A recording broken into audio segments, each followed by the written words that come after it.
Hello welcome to Anas vlog.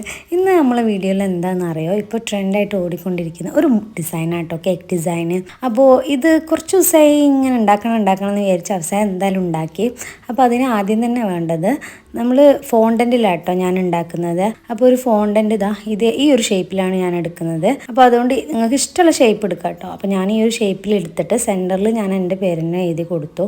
ഇനി നമുക്ക് happy birthday Ranas കൊടുക്കാം, അല്ലെങ്കിൽ നിങ്ങൾക്ക് എന്തെങ്കിലും വേറെ എന്തെങ്കിലും വിഷയമാണെങ്കിൽ അങ്ങനെ കൊടുക്കാം കേട്ടോ. പിന്നെ ഇതിൻ്റെ മുകളിൽ OHP ഷീറ്റ് ഇതുപോലെ ഇതേ സൈസിൽ OHP ഷീറ്റ് കട്ട് ചെയ്തെടുത്തു.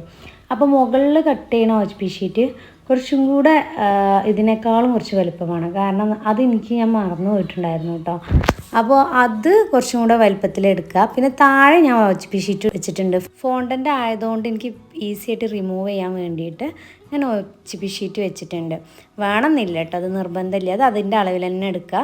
മറ്റേത് കുറച്ചും കൂടെ നീളത്തിലെടുക്കുക.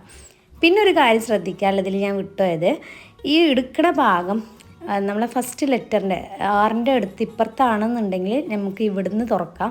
ഇതിപ്പോൾ ലാസ്റ്റ് നിന്നാണ് ഞാൻ തുറക്കുന്നത്. അപ്പോൾ ഫസ്റ്റ് നിന്നാകുമ്പോൾ ഒരു വേറെ രസം, ഇങ്ങനെ ആകുമ്പോൾ നമ്മൾ ലാസ്റ്റ് നിന്നാണ് തുറക്കാം. അപ്പോൾ ഇത് ഞാൻ കേക്കിൻ്റെ മുകളിൽ ക്രീം കോട്ട് ചെയ്ത് വെച്ച് കൊടുത്തു. അപ്പോൾ എനിക്കൊന്ന് കുറച്ചും കൂടെ നീളം കൂടുതലുണ്ട്. അപ്പോൾ അത് ഞാൻ കട്ട് ചെയ്ത് ഒഴിവാക്കി ഇതുപോലെ കേക്കിൻ്റെ മുകളിൽ വെച്ചിട്ട് നമ്മൾ ഫുള്ളായിട്ട് ഫ്രോസ്റ്റ് ചെയ്തെടുക്കുകയാണ്.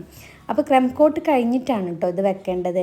ഇനി ഫോണ്ടൻ്റ് ഡിസൈൻ തന്നെ ആകണമെന്നില്ല. നിങ്ങൾക്ക് വേണമെങ്കിൽ സ്റ്റിക്ക് അല്ലെങ്കിൽ ജസ്റ്റ് ഇതേ ഒരു പേപ്പറിൽ എഴുതിയിട്ട് അങ്ങനെ ചെയ്യാം. അപ്പോൾ അതൊക്കെ നിങ്ങൾ ഇഷ്ടത്തിന് ചെയ്യാം. അല്ലെങ്കിൽ വേറെ എന്തെങ്കിലും നിങ്ങൾക്ക് എഴുതണ്ട, പിക്ചേഴ്സ് കണ്ടാൽ മതി ഉണ്ടെങ്കിൽ ആ പിക്ചേഴ്സ് എന്താ വെച്ചാൽ ഇങ്ങനെ കേക്കിൻ്റെ മുകളിൽ വെച്ചിട്ട് ഈ OHP ഷീറ്റ് അതിനനുസരിച്ച് കട്ട് ചെയ്തെടുത്തിട്ട് വെച്ച് കൊടുത്താൽ മതി കേട്ടോ. അങ്ങനെ നിങ്ങളുടെ ചോയ്സ് അനുസരിച്ച് നിങ്ങൾക്ക് ചെയ്യാം.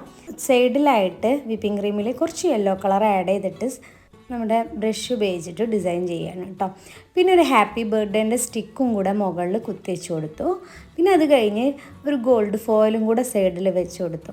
ഒരു സിമ്പിൾ പെട്ടെന്ന് ചെയ്ത് വെക്കാൻ പറ്റുന്ന ഒരു ഡിസൈനാണ് കേട്ടോ അത്. പിന്നെ 2 ബട്ടർഫ്ലൈയും കൂടെ മുകളിൽ വെച്ച് കൊടുത്തു. അതോടുകൂടി നമ്മളെ കേക്ക് പരിപാടി കഴിഞ്ഞു. അപ്പോൾ ഇത് പെട്ടെന്ന് നമുക്ക് ചെയ്യാൻ പറ്റും. പിന്നെ നമ്മൾ എക്സ്ട്രാ എടുക്കണം പറഞ്ഞില്ലേ, ആ ഒരു OHP ഷീറ്റ് നമ്മൾ കാണുന്ന ടൈപ്പിൽ ഉണ്ടാവും കേട്ടോ, ചെറുതായിട്ട്. അപ്പോൾ അതിങ്ങനെ തുറന്ന് നോക്കുകയാണ്.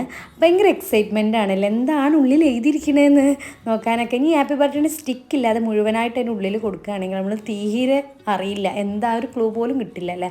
അപ്പോൾ OHP ഷീറ്റ് എടുത്തു കഴിഞ്ഞാൽ ഇതുപോലെ നല്ല ക്ലീൻ ആയിട്ട് തന്നെ നമുക്ക് കിട്ടും. ഇനിയിപ്പോൾ എനിക്ക് ആ എഴുതിയതും പെട്ടെന്ന് റിമൂവ് ആക്കാൻ കഴിയും, കാരണം ബാക്കിൽ ഞാൻ OHP ഷീറ്റ് അടിയിൽ വെച്ചിട്ടുണ്ടല്ലോ.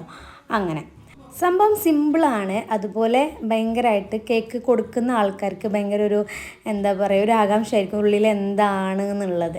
അപ്പോൾ ഈ ഹാപ്പി ബർത്ത്ഡേൻ്റെ സ്റ്റിക്കും കൂടെ ഇല്ലെങ്കിൽ ഒന്നും കൂടെ ഉഷാറായിരിക്കും എന്ന് എനിക്ക് തോന്നി. അപ്പോൾ ഈ ഒരു കേക്ക് നിങ്ങൾക്ക് ഇഷ്ടമായിരിക്കണമെങ്കിൽ ലൈക്ക് ചെയ്യാനും ഷെയർ ചെയ്യാനും, അതുപോലെ സബ്സ്ക്രൈബ് ചെയ്യാതെ കാണുന്നവരാണെങ്കിൽ സബ്സ്ക്രൈബ് ചെയ്യാനും മറക്കരുത്. അപ്പോൾ അന്ന് ഞാൻ ഉണ്ടാക്കിയ ഒരു കേക്കായിരുന്നു കേട്ടോ, ഓർലിക്സ് മിൽക്ക് കേക്ക് അല്ലെങ്കിൽ ഓർലിക് ക്രിസ്റ്റലൈസസ് കേക്ക്, എങ്ങനെയും വേണമെങ്കിൽ പറയാം.